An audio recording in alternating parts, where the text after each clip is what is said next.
Vamos estar iniciando a nossa escola bíblica de hoje e o tema é uma continuidade do assunto que nós temos abordado nos últimos domingos. Deixa eu achar aqui o texto bonitinho aqui. Opa. Lição 4. A paternidade divina. Vamos começar orando? Eu pedi à irmã Cláudia, que olhou para mim ali agora rindo, que esteja orando, agradecendo a Deus a oportunidade de estarmos aqui nesta manhã.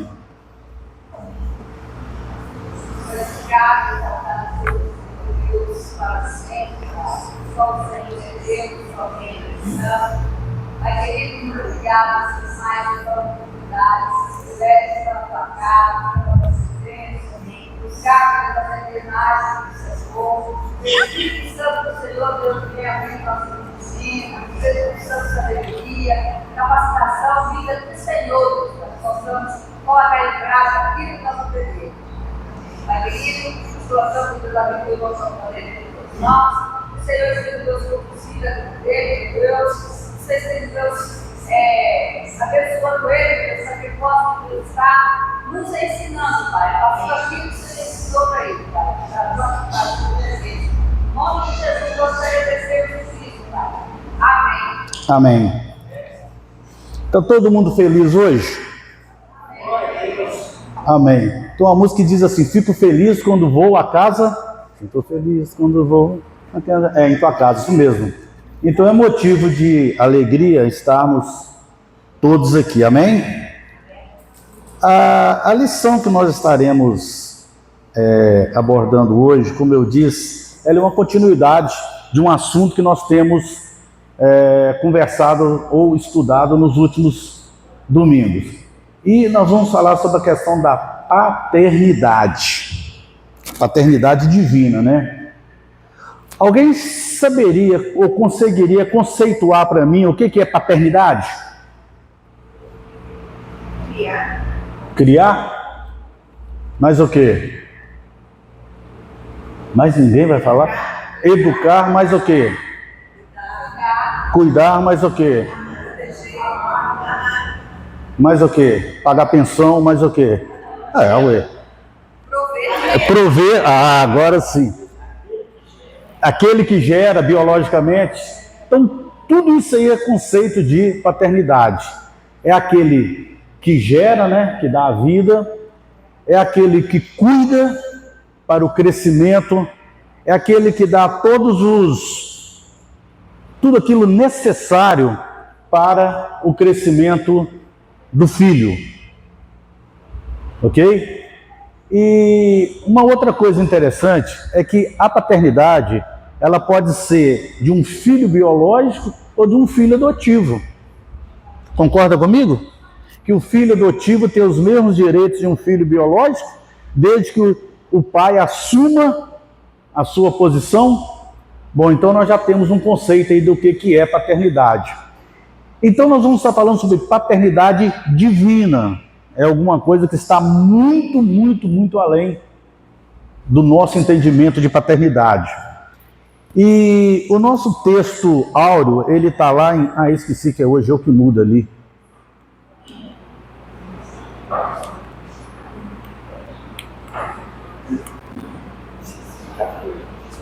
Obrigado.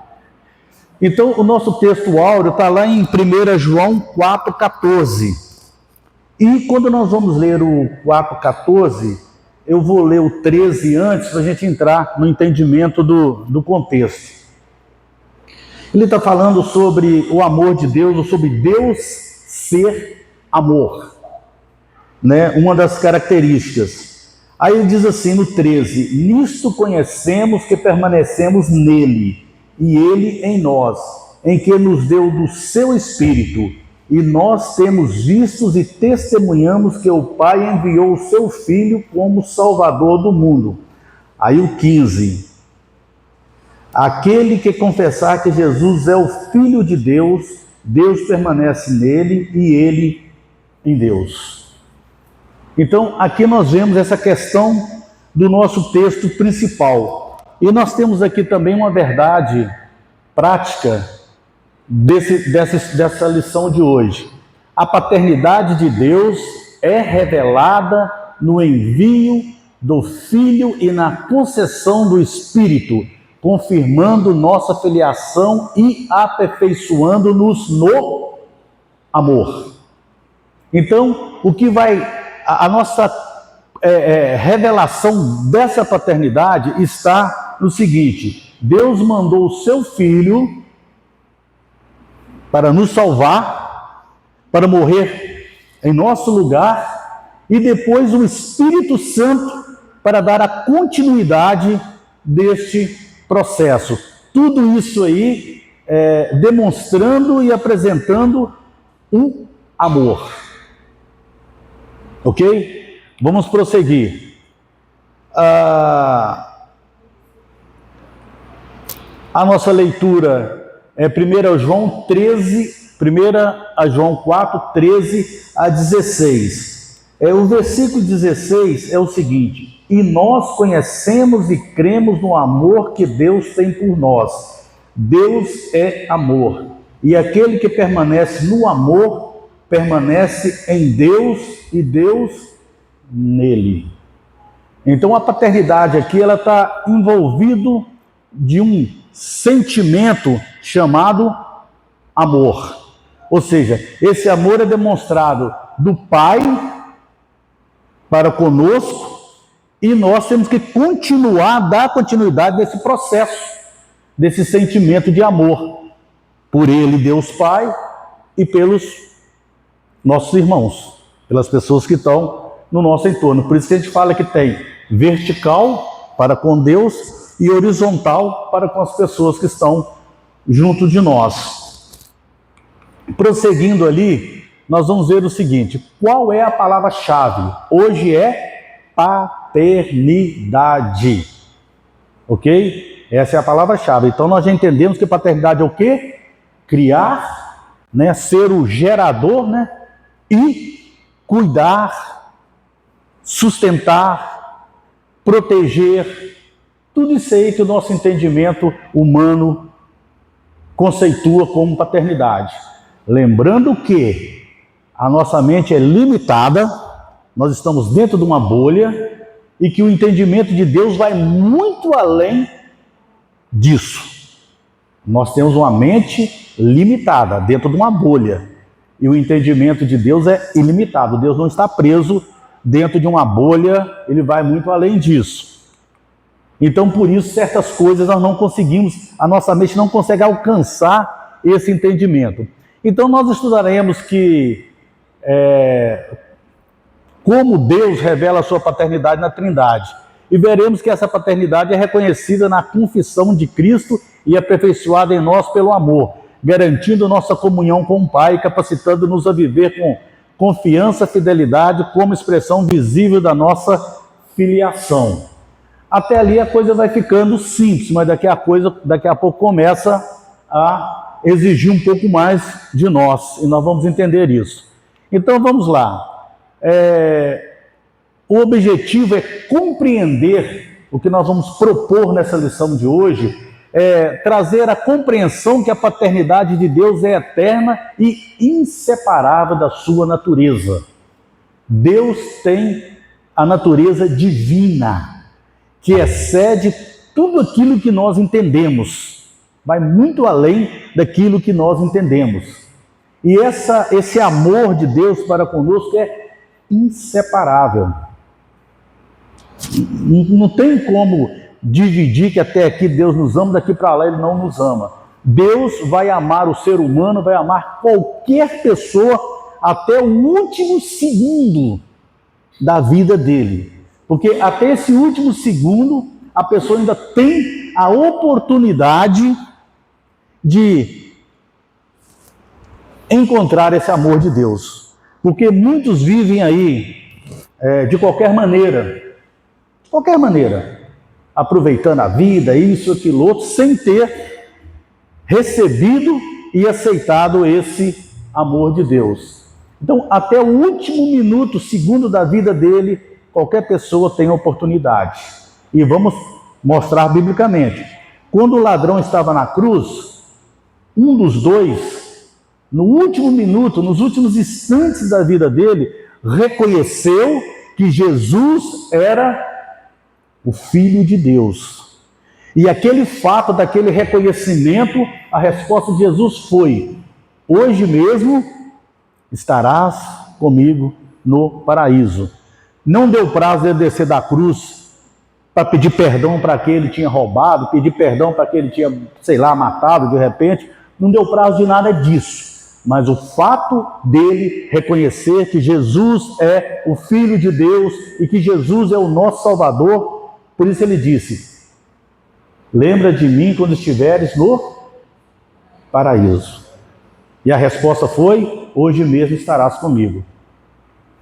Agora, não é porque esse amor nos leva ao Pai que nós vamos viver de qualquer maneira, passar, quando eu tiver com 80, 90 anos, né, pastor? Eu vou lá e conserto com Jesus. E quem disse que você vai chegar a 80, 90 anos? Assim, há poucos dias atrás, todo mundo tomou conhecimento, uma menina de 20 e poucos anos bateu de moto ali em frente à escola, acabou para ela o tempo. Se ela aceitou Jesus, aceitou. Se ela não aceitou, ela não teve tempo. Eu tenho certeza que na cabeça dela nunca passou a ideia de que o fim da vida dela seria com 20 anos, 21 anos. Eu tenho certeza que a ideia dela é que ela viveria 50 anos igual a mãe, talvez, 60, 70 igual a avó. É a cabeça de todo mundo. Então nós temos que estar atentos nisso aí. Segunda coisa, nós precisamos reconhecer que confessar a Cristo como Filho é evidência da nossa filiação. Vou falar sobre aquilo ali. Toda boca tem que confessar que Jesus é o Filho de Deus, que Jesus é o Senhor, que Jesus é o nosso Salvador. E uma das coisas que mais a gente vê por aí são as pessoas, entre aspas, confessarem, mas apenas expressarem as palavras. Agora, será que apenas o fato de falar é o suficiente ou tem algo mais além disso? É o que nós vamos aprender aqui hoje. Aí, continuando. O objetivo é aplicar os princípios do amor do Pai como base na vida cristã. Então, todo esse amor que Deus mostrou por nós, nós temos que aplicar e colocar em nossa vida. Hoje eu vi de manhã, eu vou falar, né? Depois a gente acerta isso lá. A hora que eu estava vindo para cá, perto da minha casa tem uma, eu não sei se eu posso falar senhora, menina, eu não sei, mas uma mulher, vamos dizer assim, que desde que eu entendo por gente, ela bebe. E com o passar do tempo, vai debilitando, ficando magrinha, que negócio tudo. Então, ela já não consegue mais andar direito. Às vezes, quando ela está boa, ela consegue com uma bengala caminhar todo esquisita, mas consegue. Mas quando ela está um pouquinho alterada, ela senta no chão e rola. Aí, a Cristina perguntou assim: olha aquela menina, que pena. Outro dia eu aceitei ela, aliás, outro dia eu ajudei ela a atravessar a rua. Nossa, mas ela tem um cheiro de bebida, de cachaça, que não sei o quê. Coitadinha. Eu podia ir lá ajudar ela, mas eu vou para a escola bíblica. Estou falando. Aí eu tenho aquela pergunta. Ela rasteja. Entendeu? Aí vem aquela pergunta. Aí a Júlia falou assim: não para não, que nós vamos chegar atrasados na igreja. Não, eu estou contando um caso aqui que é cômico, mas que todos nós passamos por isso. Quantas vezes nós vemos uma oportunidade de... A gente chega até lembrar assim do bom samaritano. Até passa na cabeça, mas você ignora. A gente ignora. Isso é um fator nosso. E uma das coisas que a gente vai aprender nesse amor, que a gente vê lá, está lembrado daquela... Por isso que é bom essas conferências. Está lembrado daquela conferência que nós fizemos aqui, Há Lugar na Mesa? onde o rei fez o banquete, convidou os nobres, e os importantes não foram. Aí ele saiu convidando todo mundo que ele achou na rua. E o mestre, o ajudante dele falou assim: olha, senhor, já chamei todo mundo, mas ainda há lugar. Aí o que ele respondeu? Não, volta lá e chama mais gente. Aí eu imagino que chamou bêbado, eu imagino que chamou drogado, eu imagino que chamou pessoas que eram excluídas da sociedade, que ninguém dava nada por ele. E a gente não consegue entender, às vezes, que essas pessoas são igual a nós. Para Deus não tem diferença nenhuma entre eu e qualquer outra pessoa.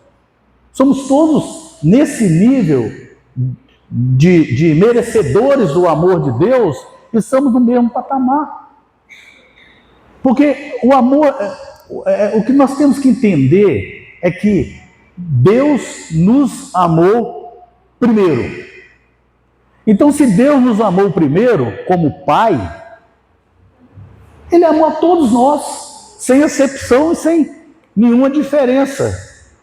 Não é? Então, a revelação da paternidade do Pai. 2. Isso. Vou botar uma pilha nova aqui. Bom, a paternidade, a definição da paternidade. Deixa eu abrir aqui, que eu fiz uma outra definição aqui, mas claro que está coerente com aquela ali. Então, quando nós vemos... Nossa, mas eu fiz tanta coisa hoje já. Já fiz inscrição de metanoia. Já passou, nós temos 3 pessoas da nossa igreja dessa vez, tá? Amém. Então, quando nós vemos aqui essa definição de paternidade, Evangelho de João, ninguém tem maior amor do que esse, de dar a alguém a própria vida em favor dos seus amigos, numa versão mais atualizada. Então ali a gente vê que a paternidade é o atributo da primeira pessoa da Trindade. Deus Pai, Deus Filho, Deus Espírito. Então o primeiro da Trindade não é que é o maior, não é que é o mais importante. Quando a gente chegar lá no céu, vocês procuram entender isso melhor aí, mas ninguém é maior do que ninguém está na frente do que ninguém. Deus Pai, Deus Filho e Deus Espírito estão na mesma situação. Então, mas a função do Deus Pai, que é a primeira pessoa da Trindade, é exatamente essa. Opera por meio do Filho, o Deus Pai, que é a primeira pessoa, opera por meio do Filho, que é a segunda pessoa, e do Espírito Santo, que é a terceira pessoa. Então, um só Deus e Pai de todos, o qual é sobre todos e por todos e em todos vós. Está lá em Efésios. O Pai é a fonte de tudo, Ele é soberano. 1 Coríntios 4:6. Ele é o princípio sem princípio. Ele não é gerado, mas é aquele que gera o Filho. Então as referências estão ali. O que acontece? Está lembrado que na semana passada eu disse que quando a gente imagina a eternidade, na nossa cabeça a eternidade é daqui para frente, né? Mas na realidade a eternidade é daqui para trás também. Não é só para frente, é aquilo que não tem um fim, é aquilo que não tem um começo. Então Deus é isso, Deus não teve início, Deus não foi. Não tentem entender isso hoje, que a nossa mente é limitada. Por favor, você vai ficar doido e não vai chegar a lugar nenhum. Eu já tentei entender algumas coisas. Não existia Deus, o que não existia? Não existia nada, como é que era o nada? A mente não vai aí. Não vai aí, então vamos parar por aí. Mas ali nós sabemos vamos lá, mas é aquele que gera o Filho e de quem, junto com o Filho, procede o Espírito Santo. Entender a paternidade divina é uma fonte de consolo. O que nós temos que entender é o seguinte: Deus é Pai. Qual a função do Pai? Que todo mundo falou aí: proteger, guardar, sustentar, cuidar. Então, todo mundo entende que essa é a função do Pai na nossa cabeça. O Pai humano. E ali nós estamos falando do Pai divino, que também tem essas mesmas características, essas mesmas atribuições. Captou? Vou repetir. O Deus Todo-Poderoso tem as mesmas, aliás, as mesmas não, tem essas mesmas atribuições e muito mais do que isso. Porque, além disso, ele deu algo de valor, que era Jesus, o Filho, para poder cumprir e passar a morte em nosso lugar, porque nós não iríamos conseguir chegar a ele se não fosse assim. Entenderam? Um bebê aqui que fala demais. Então vamos prosseguir. Quando a gente entendeu que tudo depende de Deus, que Deus é o Criador, que Deus tem o domínio ou a autoridade sobre todas as coisas, sobre a natureza, sobre a nossa vida, e por aí afora vai. Aí nós vamos ver algumas coisas assim, interessantes, mas que não deveria ser interessante para nós, deveria ser coisa do nosso conhecimento. Por exemplo, nós estamos aqui, lá em Juiz de Fora, caiu não sei se é tromba d'água, o que foi, mas uma enchente lá. Em 2025, o que aconteceu lá, aconteceu em Ipatinga. Em 2024, aconteceu em Porto Alegre. Bom, se a gente fosse seguir uma lógica humana, se a primeira aconteceu em Porto Alegre, a segunda devia ser Porto Alegre também, Santa Catarina. Não, mas de lá veio para cá e por aí afora vai. Para quem não sabe, em Lisboa, Portugal, lá do outro lado do mundo, aconteceu também um temporal que derrubou poste, derrubou casa, derrubou tudo. Então, quer dizer, Deus tem poder, Deus tem autoridade sobre a natureza. E se Deus tem autoridade e poder sobre a natureza, porque ele diz que a gente sabe que ele criou, a gente sabe que o salmista fala que ele tem essa autoridade, que ele tem esse poder, e o mesmo salmista, os mesmos livros, o mesmo evangelho, diz que ele é o Senhor das nossas vidas, da minha vida, da vida de cada um de vocês aqui. Por que sobre a nossa vida ele iria agir de forma diferente? Sendo que Deus, ele não muda, ele é imutável. Ele falou, ele prometeu, ele vai cumprir. Talvez nós não tenhamos a paciência para conseguir administrar essa ansiedade. Ansiedade é psicólogo, né? E sabe o que é ansiedade? Não, vocês não valem falar, não. Alguém conseguiria falar para mim o que é ansiedade? Vocês dois não valem, não. O que é ansiedade? Vamos lá. Hein? Ah, exatamente. Não andeis ansioso com que é a vez de comer, com que é a vez de beber. A ansiedade é uma preocupação exagerada com o futuro. Definição. É uma preocupação exagerada com o futuro. Você está tão preocupado com o futuro que você não vive o presente. Ou então você cai numa depressão, que é uma preocupação exagerada com o passado. Ou seja, você está tão preso lá no passado que você não vive o presente. Ou você está tão preocupado com o futuro que você não vive o presente. Então, aí é que entra a confiança no Pai.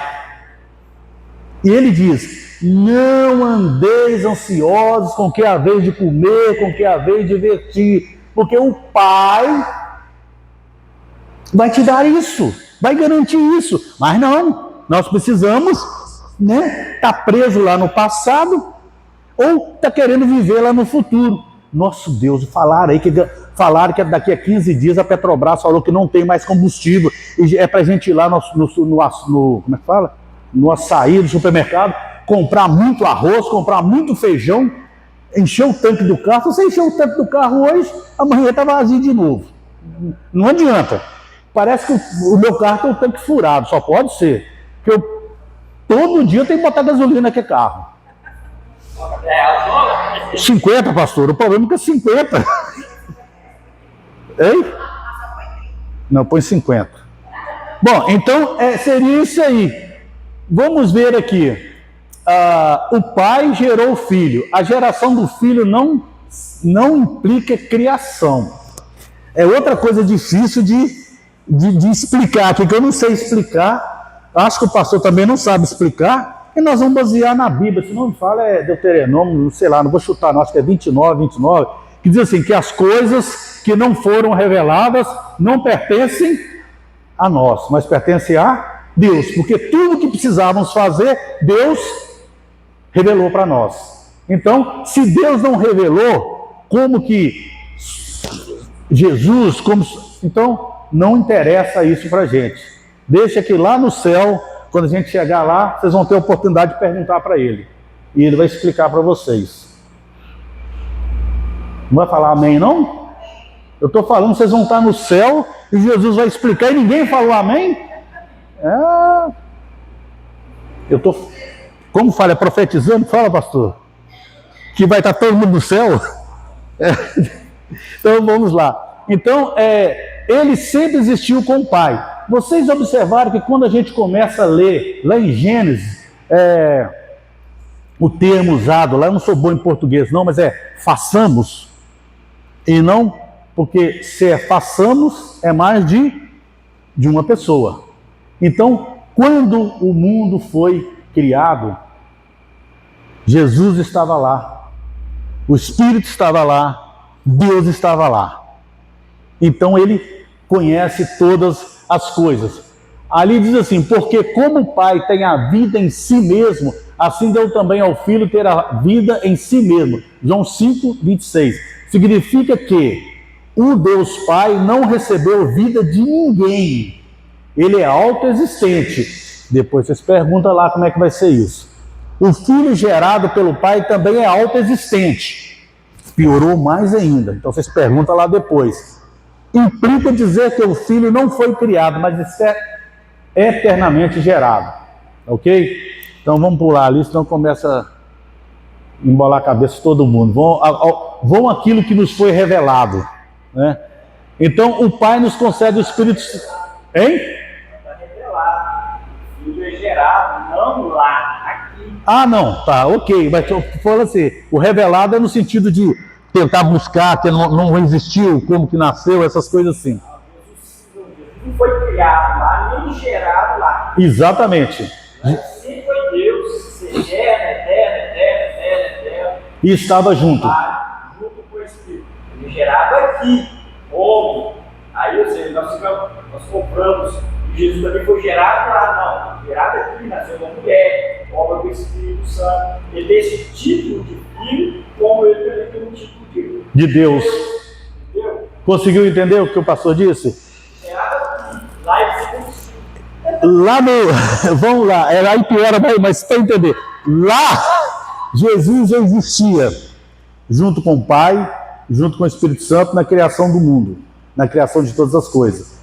Depois ele foi gerado aqui como humano, sem perder a sua essência de Deus, porque Jesus é Deus, todo mundo, quem não confessar que Jesus é Deus também, né? Então Jesus é Deus, entretanto ele abriu mão, agora é outra história, ele abriu mão dessa questão da divindade para ser, passou, a glória dele, é isso que eu estou querendo dizer, para ser, ele deixou a glória, vamos lá, porque eu falei divindade aqui, está errado, ele deixou essa condição de glória, né? Para vir aqui na terra e ser um homem humano igual a qualquer um de nós. Então Jesus, nesse sentido, ele é igual a qualquer pessoa humana, mas continua sendo Deus. Só para poder entender. Aí vejamos aqui, o Espírito Santo também tem sua origem no Pai, mas de modo distinto. Ele procede do Pai e é enviado pelo Filho. Está lembrado que Jesus falou assim, ó, eu vou para o Pai, mas vos deixarei o Consolador, o Espírito que há a convencer do pecado, da justiça e do juízo.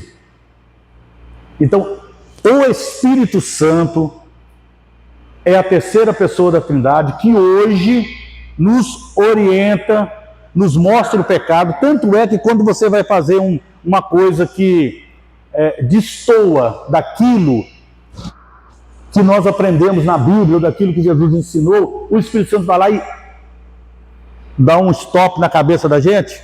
Você lembra, vos falar, outra coisa, o Espírito Santo vos fará o quê? Lembrar. Não tem esse termo? Nos fará lembrar. Então, toda vez que você vai fazer uma coisa que está fora daquilo que nós aprendemos, que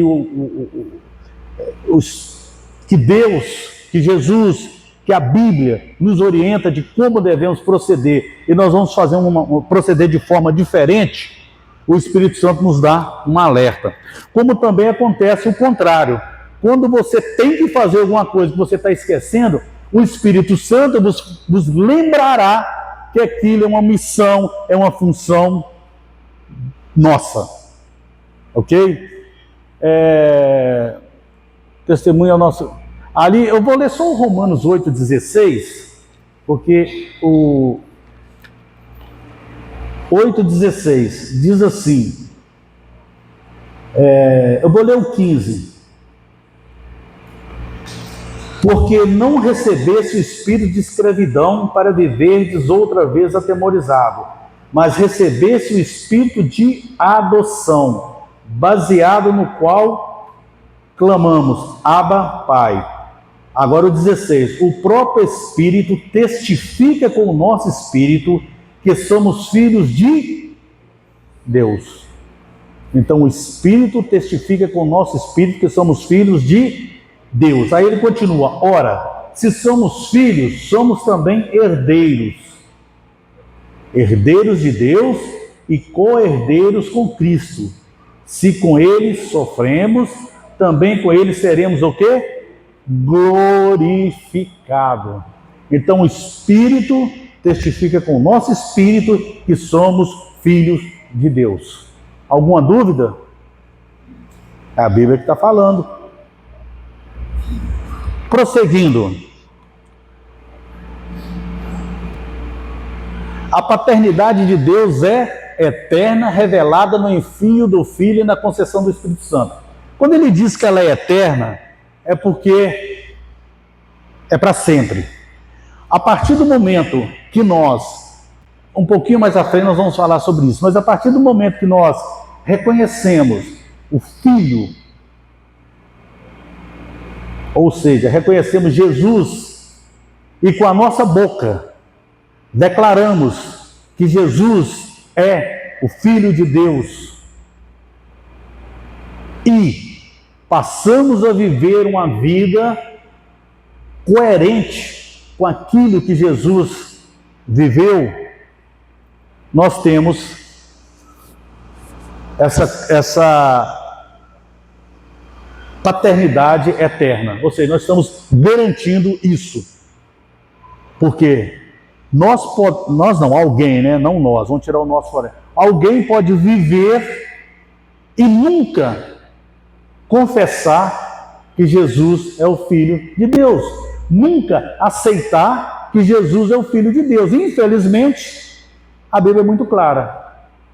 Que nós temos que confessar que Jesus é o Filho de Deus. Que todo aquele que confessa que Jesus é o Filho de Deus, recebe a salvação. Nós vamos esclarecer e estratificar um pouquinho mais isso à frente. Então, há pessoas que não fazem isso. Infelizmente, eles não serão salvos. Mas, por outro lado, há pessoas que falam isso. Falam. Mas, no coração, falam da boca para fora. Infelizmente, esses que falam da boca para fora também têm o mesmo fim daquele que não falou nada. Nós vamos esclarecer um pouquinho mais à frente sobre isso aí. Vamos prosseguir. Reconhecendo a paternidade. Quando você estuda direito, ou contabilidade também, acho que falei se eu aprendi em contabilidade porque eu não fiz direito. Uma das primeiras coisas que a gente aprende lá é o seguinte: a lei, por si só, não defende o cidadão. Ela tem que ser requerida, ou seja, a lei está lá. Mas se você não buscar os seus direitos, a lei continua lá e você continua sem o seu direito aqui. É a mesma coisa ali, ó, reconhecendo a paternidade do Pai. Deus é Pai. Mas se nós não... E nos amou primeiro. Mas se nós não dermos o passo, requerendo, aceitando, é a mesma coisa de nada. Apesar que o Espírito Santo vai estar falando, vai estar insistindo, gemendo, pessoas vão estar falando, mas se a pessoa não aceita, infelizmente ele não buscou um direito que ele tem. É a mesma coisa. Jesus morreu, né? Aham. Pecaram de toda a humanidade, mas respeitar não é economia. Mas salvar mesmo aquilo que aconteceu. Mas é exatamente isso. É exatamente isso. Ele morreu pelo meu pecado. E ele disse assim: ninguém vem ao Pai senão por mim. Depois ele disse: nós temos que confessar que Jesus é o Filho de Deus. Lá na frente diz assim: todo joelho se dobrará, toda língua confessará. Olha bem, todo joelho confessará, todo joelho se dobrará, toda língua confessará que Jesus é o Senhor. Só que tem duas coisas: confessar agora para salvação, ou confessar depois que não está condenação, mas vai confessar. Todo mundo. Aí vamos prosseguir. Agora nós vamos falar sobre o reconhecimento da paternidade. A confissão de que Jesus é o Filho de Deus é um ato central na fé cristã. Qualquer que confessar que Jesus é o Filho de Deus, Deus está nele e ele em Deus. 1 João 4,15. Se nós formos lá em 1 João 4,15, vai estar escrito o seguinte. Estou ficando bom para mexer na Bíblia, eu estou bom. Vamos lá. Aquele que confessar que Jesus é o Filho de Deus, Deus permanece nele e ele em Deus. E nós conhecemos e cremos no amor que Deus tem por nós. Deus é amor e aquele que permanece no amor permanece em Deus e Deus nele. Então, ali a gente já começa a questão da confissão. Mas confessar e permanecer. Já viram falar de pessoas que tem uma grande conferência evangelística, um culto qualquer, a pessoa se emociona na pregação do pastor, do pregador, levanta a mão, vem na frente, todo mundo vai lá, abraça ele, ora, tal, a pessoa vai para casa, tal, continua acompanhando e depois a pessoa desvia. Ou seja, a pessoa ouviu, não sei se por emoção ou não, e depois desviou, mas a palavra, o entendimento é: se aceitou de coração, ele vai procurar viver dentro daquele princípio. E se ele desviou, é porque ele não entendeu bem a mensagem. Ou seja, a parte dele não foi feito muito legal, não. Então, negar o filho é, por consequência, negar o acesso ao Pai. Então, vejamos aqui, 1 João 2,23. É a primeira ou a segunda? Primeira. A 2,23 agora. O 2,23 diz assim. 1 João. A gente está ficando igual o velho, pastor. Fica assim. Para ver se enxerga direito. Diz assim.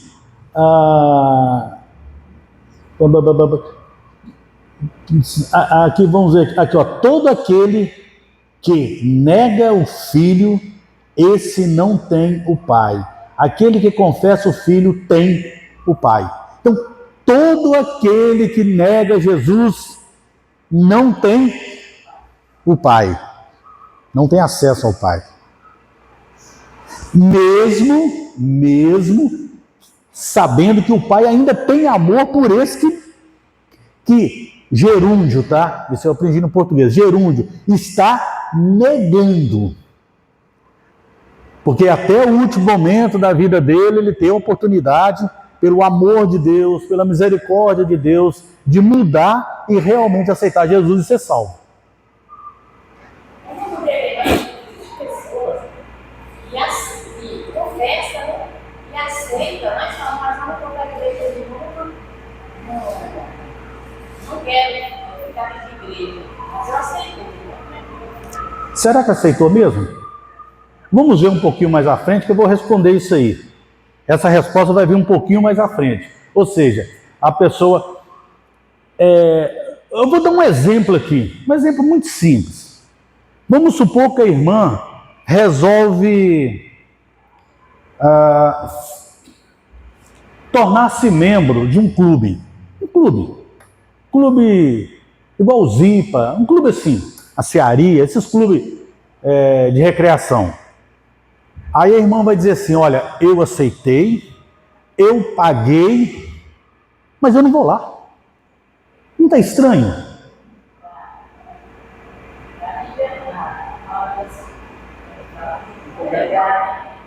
Não, lá em Hebreus, eu não sei se é Hebreus 10, 6, 6, 10, é para ler afora, está dizendo assim, não deixai de congregar, 10, 5, né? 10, 25. Não deixai de congregar como é o costume de alguns. Hebreus 10, 25. Não deixai de congregar como é o costume de alguns. Então, presta bem atenção. Se a irmã foi lá, aceitou Jesus, vamos lá. Foi lá, fez sócio no clube. Aí, concordou com todas as normas do clube. Concordou com todas as normas do Evangelho. Aí a irmã não vai no clube? É estranho, né?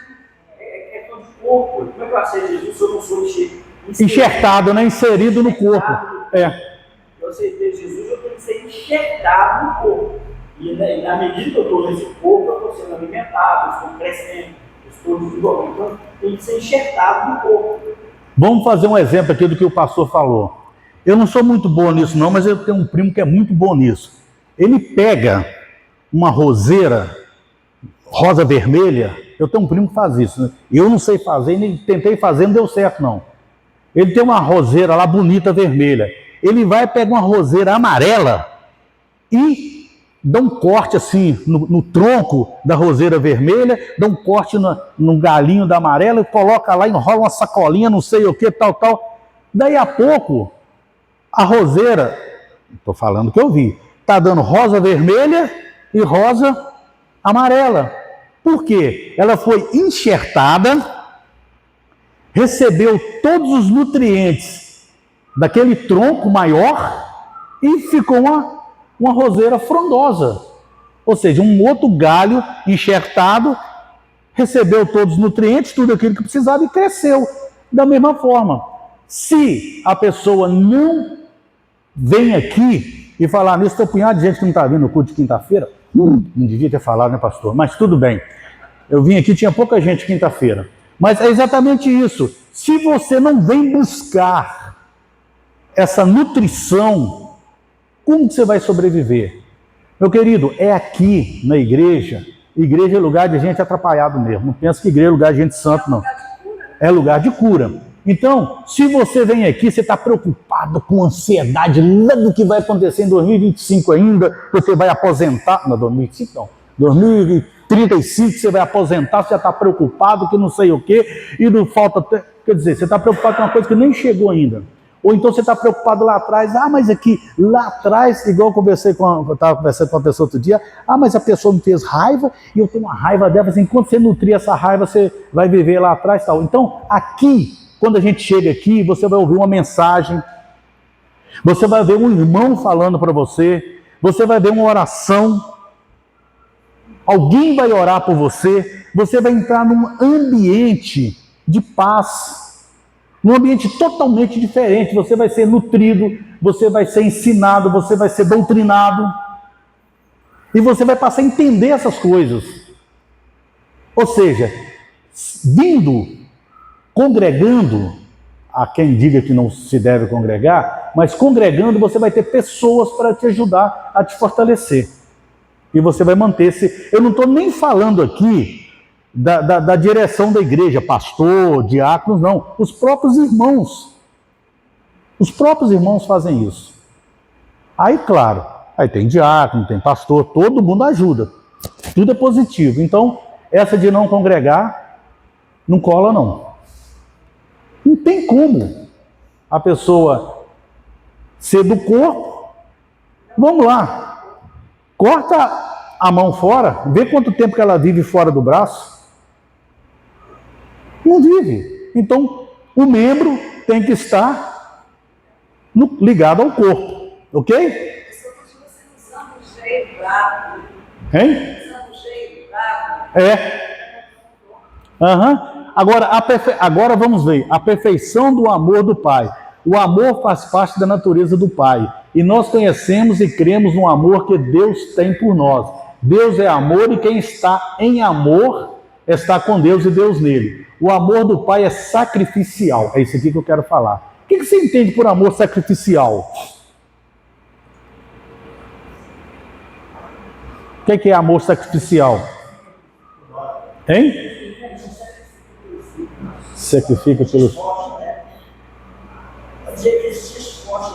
Esforça por nós. Mais alguma coisa?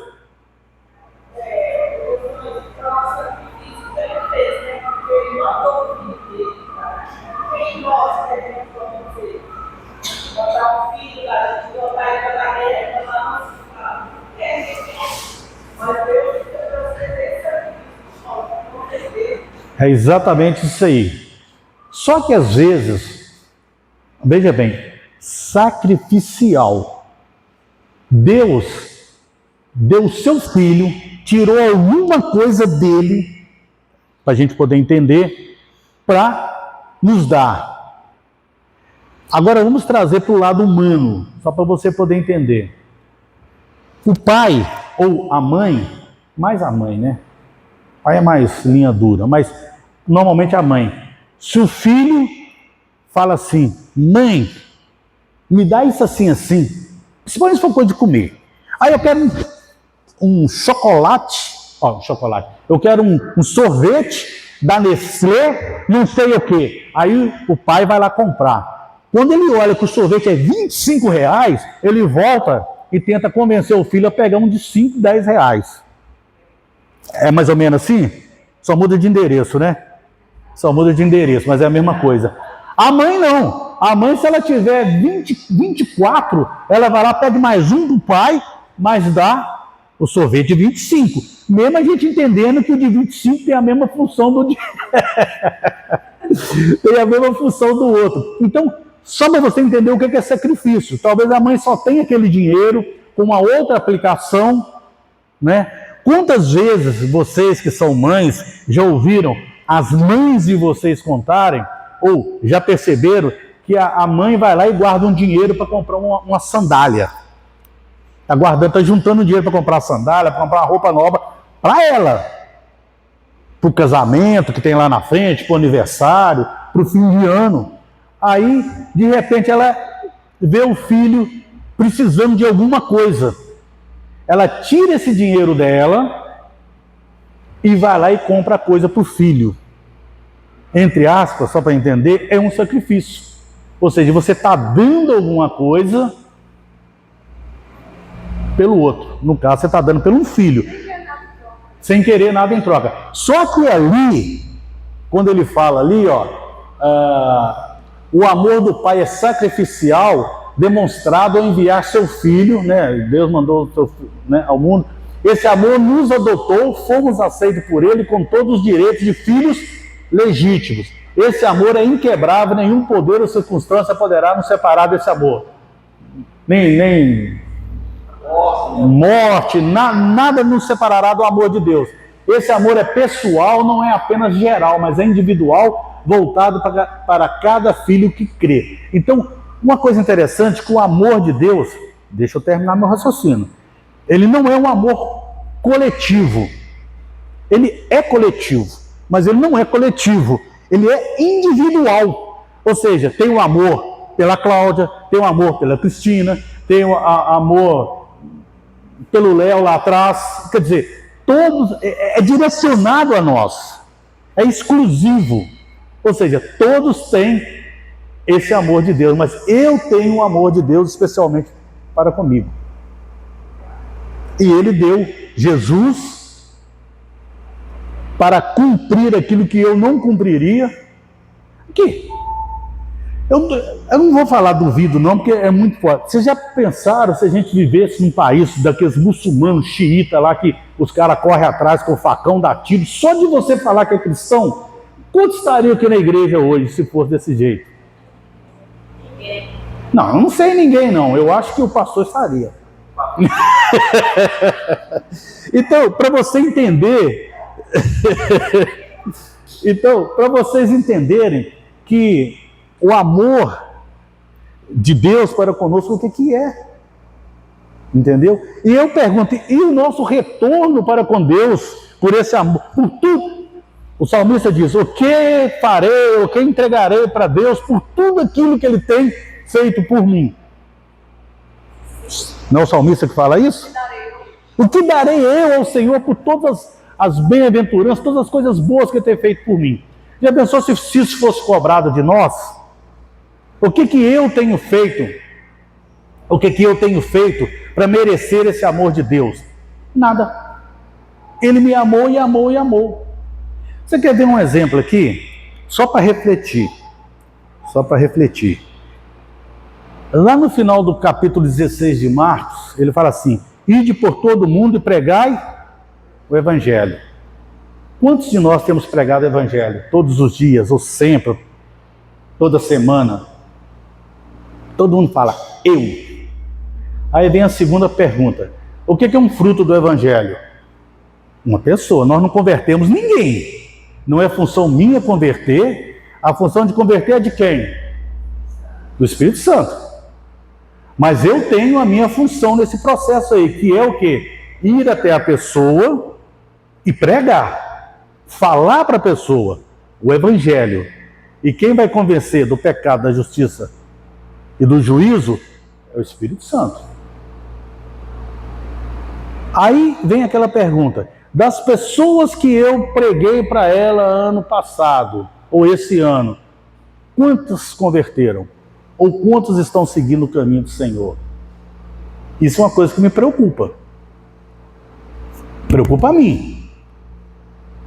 Tem vezes que eu falo assim, poxa vida, esse ano nenhuma pessoa que eu preguei para ele converteu. Tudo bem. Aí a gente lê aquele versículo, né, pastor? Um prega, o outro rega e o outro colhe. Aí eu estou entendendo que eu estou naquele que está semeando, pregando. Mas eu tenho que estar pregando.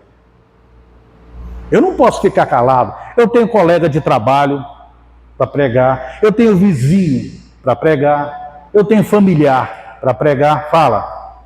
Tem uma coisa que é mais fácil de pregar, quem não sabe, acha que não sabe, é trazer para ouvir. Dia 29, eu já vou dar uma missão para vocês. Dia 29, nós teremos aqui um culto especial da 100ª ovelha.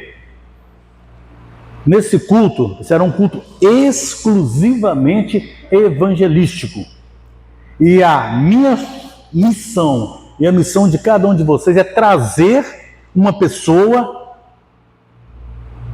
desviada ou não convertida. É a missão de cada um de vocês. É minha também, mas é de vocês também. Então estou desde já desafiando, o pastor vai continuar falando sobre isso também, que no dia 29 de março, você convide alguém da sua família, algum vizinho, algum colega de trabalho, para vir aqui. Isso você pode fazer. Mas às vezes, pastor, nem isso nós fazemos. Estamos nem aí. Sabe por quê? Se você tem dificuldade, eu tenho uma dificuldade muito grande de parar alguém na rua para pregar para ele. Essa dificuldade eu tenho. Se o cara me der uma deixa, eu até consigo entrar. Mas eu já vi gente que anda assim, meu irmão, te dá um folhetinho aqui, e consegue. Eu não tenho essa característica. Conheço pessoas que têm, mas eu não tenho. Mas depois se o cara virar para mim e falar assim, aqui, você é crente? Pronto, aí já me deu uma deixa. Aí eu consigo pregar para ele. A menos que ele vai falar assim, você é crente? Fala assim, que papelão que você está fazendo? Aí é diferente. Ou então fica assim, você é crente? É. Por que aquele pastor, ele foi para o céu ou não foi para o céu? Eu já respondi essa pergunta umas 200 vezes já. E essa semana voltou de novo. Não sei porque que eles fazem essa pergunta para mim. Mas fazem. Então, se você não consegue evangelizar, você consegue convidar uma pessoa para vir. Não deixa de ser um trabalho, uma parte do trabalho. Tá bom? Vamos correr ali que nosso tempo está... A nossa relação com esse pai, né, é muito rasa, né? Muito o quê?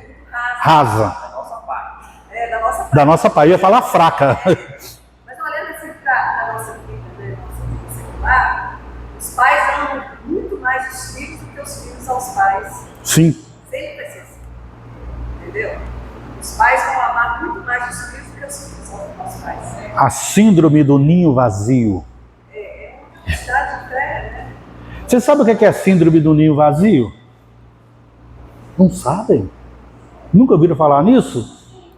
Hein? Você sabe o que é? Já presenciou? Você já sabe o que é isso?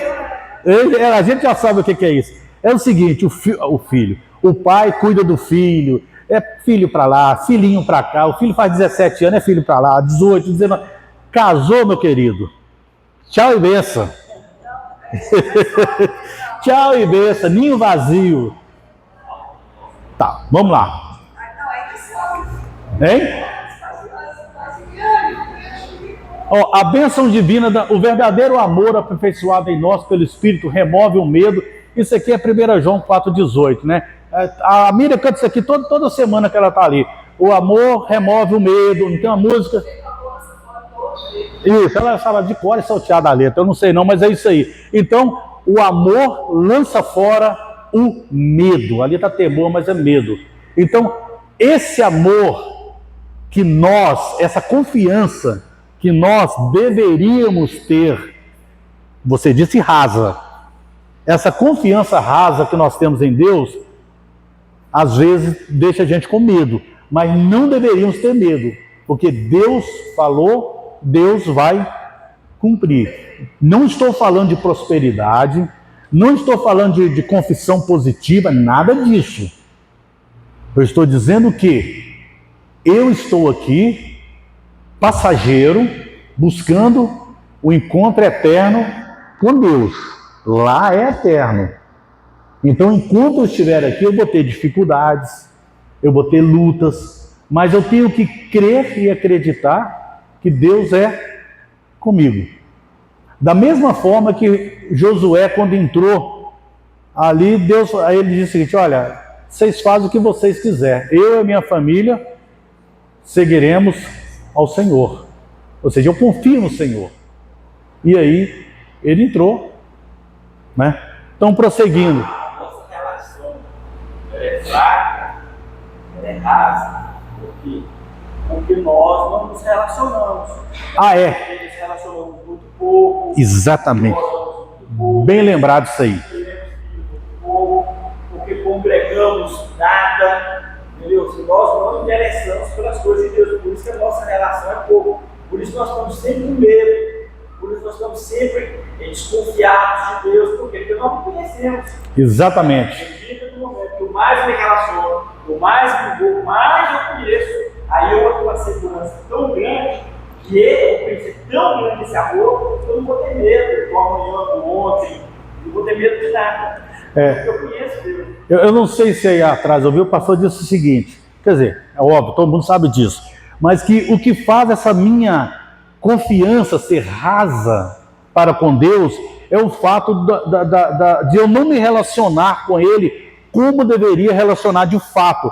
Leitura bíblica, devocional, oração, congregando, né, participando. Isso nos fortalece e isso nos dá uma condição de termos mais confiança em Deus, de criarmos um relacionamento mais próximo de Deus. É aquela velha história, daqui, se você olhar um avião passando, ele está desse tamanhozinho. Se você for lá no aeroporto, depois que ele descer, você vai ver um avião imenso. Sabe por quê? Porque você está mais perto do avião. Daqui você está longe, Então a gente vai enxergar Deus conforme a distância que nós tivermos dele. Quanto mais longe, menor nós vamos enxergar Deus. Quanto mais próximo, maior nós enxergaremos Deus. Mas é questão. Então, se eu tiver algum medo, a minha fé está com medo, eu não vou ser medo. Então vamos lá. Opa, essa eu gostei. Vamos lá. Vamos citar um exemplo da Bíblia. Pedro. Pedro estava lá no barco, Jesus apareceu. Aí Pedro falou assim, deixa eu ir até onde o senhor está, ok? Ele saiu com o quê? Não é legal e não é muito normal uma pessoa andar em cima da água, concorda? Então quando Pedro partiu, ele partiu com o quê? Com confiança. Ele tinha fé, ele tinha confiança que ele iria pisar e o quê? E não iria afundar. Chegou um determinado momento que Pedro olhou aquela água batendo. Quando a água começou a bater alta, ele teve o quê? O que aconteceu com ele? Então, o medo, eu não vou dizer que é falta de fé, porque nós somos humanos também, mas a falta de fé em relação a Deus nos faz sentir medo. Entendeu? Essa relação existe. Agora, você pode, presta bem atenção, você pode ter fé numa coisa, entendeu? E se essa coisa não for aquilo que Deus tem planejado e preparado para você, mesmo você acreditando, às vezes a coisa não acontece. Isso aí não é falta de fé. Entendeu? Eu estou dizendo que você não... igual, por exemplo, eu vi um vídeo ontem de uma menina que está em câncer em estado terminal. E ela falando, já fui para o paliativo é quando não tem jeito mais. Não tem jeito, mas ela fisicamente está bem. Ela falou assim, eu sei que eu não tenho mais um mês de vida, mas eu confio no Deus que pode mudar e reverter essa minha situação. Deus pode reverter? Pode. Deus vai reverter? Aí é outra história. Porque Deus conhece e sabe todas as coisas antecipadamente. Ele não precisa que aconteça a coisa para saber o que vai acontecer. Porque, está lembrado que a gente fala que Deus é onisciente, onipresente, onipotente? Ele consegue, não é que ele adivinha o futuro, não. Ele conhece o futuro, é diferente. É adivinhar, ele já sabe o futuro.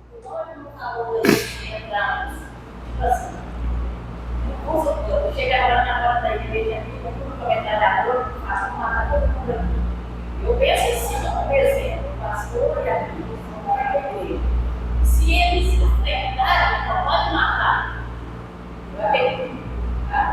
Tem fé, mas também às vezes se eles correrem, eu também que eles tenham fé nele. Por causa que é um medo humano. Isso aí para mim não. Eu acho não. Se for aqueles caras lá, ele vai levantar e vai tomar tiro. Você não precisa esperar não, que vai tomar mesmo. Então a pessoa já vai, aí é diferente.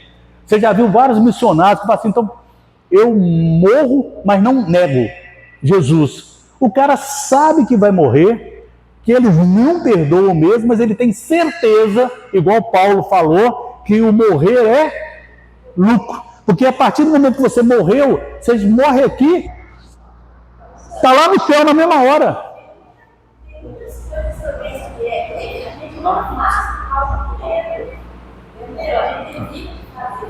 Eu tenho medo da consequência que vai ser. Mas isso aí não é um erro natural. Só concluindo aqui, é o seguinte, só finalizando a última parte ali. Deus, como Pai, Ele exige de nós que nós sejamos imitadores de Cristo. Então não basta você falar, Jesus Cristo é o Senhor, ou botar numa propaganda volante isso. Porque além de falar, você tem que falar com convicção e você tem que viver aquele modo de Jesus. Não é só falar, é falar e viver como Jesus. Então, aí a gente começa a ver relacionamentos né? Se você é uma pessoa que tem problemas de relacionamento, com certos relacionamentos, né, mal resolvidos, porque isso não é aprovado por Jesus, isso não manifesta em nós o Deus que nos amou. Deus, alguém diz aí que não tem nada com o problema que eu tenho com a Miriam. O problema meu com a Miriam é meu com ela. Deus ama a Miriam, Deus me ama da mesma forma. E eu e ela, como pessoas, filhas do mesmo Deus, é que temos que resolver. Então, problemas com vizinho, com familiar, com colegas de trabalho, têm de ser resolvidos. Agora, claro que tem certas situações que não dá para resolver. Mas você também não pode desejar o mal para a pessoa, você também não pode fazer o mal para a pessoa. Você simplesmente não dá para conviver, tudo bem, mas você também não faz nada contra a pessoa, ok? Então, só finalizando ali, a paternidade de Deus é revelada de forma plena na ação conjunta, como eu disse, do Pai, Criador, do Filho, Salvador, do Espírito Santo, Consolador. A Trindade mostra e revela a paternidade de Deus, né? E a gente continuando ali, a gente vê o seguinte, que a nossa identidade como filho de Deus é firmada em sua iniciativa soberana e amorosa, garantindo-nos plena confiança para o dia da eternidade. Então, quando Deus nos criou, quando Jesus nos salvou, quando reconhecemos Jesus como Salvador, nós estamos garantindo, pelas nossas atitudes, a nossa confiança no dia da eternidade, ou seja, quando Ele voltar, nós estaremos juntos com Ele, tá bom? Quinta-feira tem culto, 19h30, quero ver todos vocês aqui. Então, pastor. Pastor gostou dessa agora.